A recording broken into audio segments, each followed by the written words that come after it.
ବିବାହ ହେଇପାରୁନାହିଁ। ବିବାହକୁ ଯେତେ ଯୋଗାଯୋଗ କରୁଛନ୍ତି ତାହା ହେଇପାରୁନାହିଁ। ବିଳମ୍ବ ହେଉଛି। ବିବାହ ହେବାକୁ ବିଳମ୍ବ ହେଉଛି। ଯାହା ବି କିଛି ପ୍ରସ୍ତାବ ଆସୁଛି ତାହା ଭାଙ୍ଗି ଯାଉଛି। କ'ଣ କରିବେ? ମନରେ ଭାରି ଦୁଶ୍ଚିନ୍ତା ଲାଗି ରହୁଛି। ଯେତେ ଯେଉଁଠୁ ପ୍ରସ୍ତାବ ଆସୁଛି ତାହା ଭାଙ୍ଗି ଯାଉଛି, ହେଉନାହିଁ। ଏହିପରି ଅନେକ ସମସ୍ୟା ଆପଣଙ୍କ ମନ ଭିତରେ ଘାଣ୍ଟି ଚକଟି ହେଉଥିବ। ତ କ'ଣ କରିବେ? ବହୁତ ସରଳ ଉପାୟ ମୁଁ ଆପଣମାନଙ୍କୁ ଏହି ଭିଡ଼ିଓ ମାଧ୍ୟମରେ କହିବାକୁ ଯାଉଛି ଦର୍ଶକ ବନ୍ଧୁ।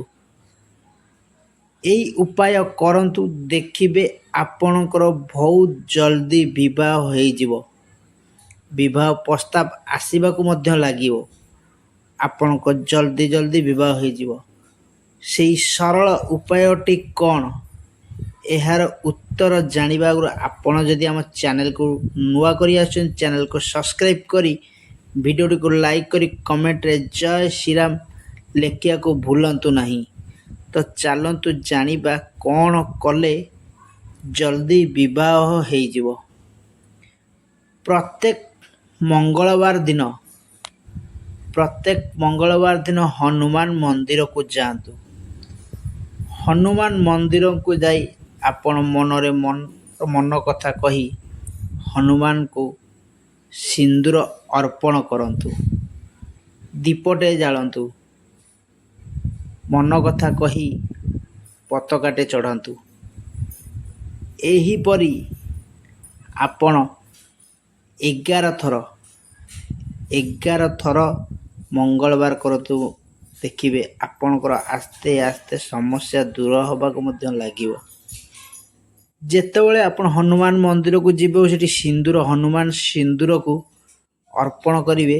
ସିନ୍ଦୁର ଦେଲାବେଳେ ଗୋଟେ ପାନପତ୍ର ନେବେ। ପାନପତ୍ରରେ ସିନ୍ଦୁର ଘିଅ କିଛି ମିଶାଇବେ। ଶୁଦ୍ଧ ଗାଈ ଘିଅ ମିଶାଇ ସେଥିରେ ଶ୍ରୀରାମ ଲେଖିବେ। ଲେଖି ପ୍ରଭୁ ହନୁମାନଙ୍କୁ ଚଢ଼େଇବେ। ଦେଖିବେ ଆସ୍ତେ ଆସ୍ତେ ଆପଣଙ୍କ ବିବାହ ରାଶି ଫିଟିବାକୁ ଲାଗିବ। ବିବାହ ପ୍ରସ୍ତାବ ଘରକୁ ଆସିବାକୁ ମଧ୍ୟ ଲାଗିବ। ଏହିପରି 11ଟି ମଙ୍ଗଳବାର କରନ୍ତୁ। ଦେଖିବେ ଆପଣଙ୍କର ସମସ୍ୟା ଆସ୍ତେ ଆସ୍ତେ ଦୂର ହେବ। କେଉଁଠି ନା କେଉଁଠୁ ପ୍ରସ୍ତାବ ଆସିବ, ଆଉ ବିବାହ ମଧ୍ୟ ହେଇଯିବ। ଭିଡ଼ିଓଟି ଭଲ ଲାଗୁଥିଲେ ଲାଇକ୍, ସେୟାର, ସବସ୍କ୍ରାଇବ୍ କରିବାକୁ ଭୁଲିବେନି। ରହିଲି ସାଙ୍ଗମାନେ, ଜୟ ଜଗନ୍ନାଥ।